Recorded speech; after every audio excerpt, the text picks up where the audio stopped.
Let's go ahead and dive into just kind of recapping the year a little bit.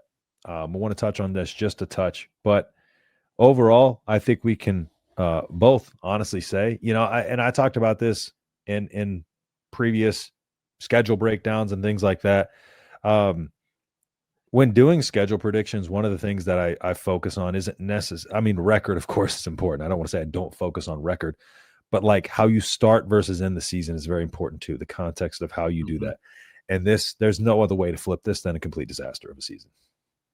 Just the way the train went off the rails, complete disaster of the season. This was the year. There's no other way to slice and dice this. Complete disaster. We came in with 8-9 win projections, and we fell short of that. And there's just no way to kind of feel happy about this. It's good that changes were made, but more changes need to be made. So my question to you is, do you think any more changes are made? Yes. I do too. I think we're going to see, I don't want to say a wholesale change on the defensive side of the ball, because I think Addison Williams has proved his value early, especially with how well Andrew Marshall played, with how well that back end played. Despite Rex's struggles late, he had a fairly solid year as a redshirt freshman coming off injury. So I think he's proved his value there and in recruiting. I mean, he just landed a 5-star corner in Danny Odom. Yep. So I think everybody else could be gone, though. And the guys we're talking about as this defensive coordinator potential, one thing you notice is they all have coached linebackers. Mm-hmm. And if those are truly the top candidates for Coach Rule, I think that's very telling as to what your next move could be. Because quite frankly, from a recruiting perspective, last year, I think Dvorak did a really good job flipping Dawson Merritt late, getting Christian Jones to stay home. From a development standpoint, I don't think you saw anything this year that warranted confidence. Yep. Dasan McCullough struggled mightily most of the year. I think it's drew blank on his name. Dylan Rogers played fairly good in his limited snaps, but overall, that room leaves a lot to be desired. Vincent Shavers, is going to be very good. Just I don't know how much his injury hampered him with his hand. Mm-hmm. But to me, even from a recruiting perspective this year, he didn't sign a single linebacker. No. He missed on his top 5 options. And I think it's very difficult to evaluate talent when you feel like the defensive staff and the defensive scheme left a lot to be desired. Because then at the same time, you're like, is this a talent issue or is this a schematics issue? Like, I feel like there was a lot of cases last year where we could point to certain people and be like, listen, for instance, the big name that pops in my head last year, and again, this is no knock on him, just Gifford was not in the right spot last year, right? Like, you could point to him and just be like, listen, we're going to be better when he's gone, that type of thing. Some of these guys, I feel like it's still a question mark because I feel like there's a lot of talent, but a lot of guys didn't live up to that. But then you ask the question, is it scheme? Is it because they just weren't the right fit? Or is it just because, like they weren't well coached? And that's when it becomes hard. That's why you need to bring in a guy who can come in and evaluate this talent and be able to look at this and be like, yeah, I see the upside in this guy, this guy, and this guy. That's why it's hard to kind of sit here and engage, like, who are the players we need to keep? Who are the players that need to go and things like that, because I still feel like there's so much upside in this defense that just we did not get to see this year. Yeah. And then other coaches. Uncle Donnie, what do you feel? I'm sticking to my guns. I think he's got to go. Yeah. Here's my one caveat. Hire a tackles coach because you can. There's unlimited coaches. I think Donovan has a really good interior offensive line. I think Latovsky was more than serviceable. I think Justin Evans was more than serviceable. I think Rocco was very good this year. Not all Big Ten caliber. Probably will get a late round draft grade at best. But those 3 were your best. And they were the year prior. And the interior was the best the year prior to that. Mm-hmm. It's always been tackles. So he can't develop his tackles. So to me, either go get a coach that can develop all 5, or if you're happy with him, reduce his salary say you're going to coach the interior offensive line, and we're going to go get a tackles coach, and he's going to coach the tackles because, quite frankly, your tackles are the reason why your star quarterback has a fractured fibula. Mm-hmm. They were the worst pass rating offensive line in the entire country. They gave up more sacks than anybody else. So to me, yes, you showed progression at the end of the year. Part of that was your scheme changed because you had a mobile quarterback. But I also want to credit them. I was ranked 14th nationally in rush D, and you just rushed for 250 yards. That is worth crediting. Yep. But you have to look at the totality of it all. And it's been 4 years of really bad offensive line play. Yeah. And not enough of a step in the year we needed it. You know, again, we talked about time and time again, getting the players in there, you know, offensive line needs to gel. Hey, it needs time to build. It needs time to grow. We've given it that. This year was the year that we needed to see a jump, not just in, you know, he's not just in Matt Rule, but this is year 4 of the offensive line recruiting. This is year 4 of the offensive line. And I think it was what Carricker's clip of like, names don't need to matter, doesn't matter. Like, you have to do what's best for this team.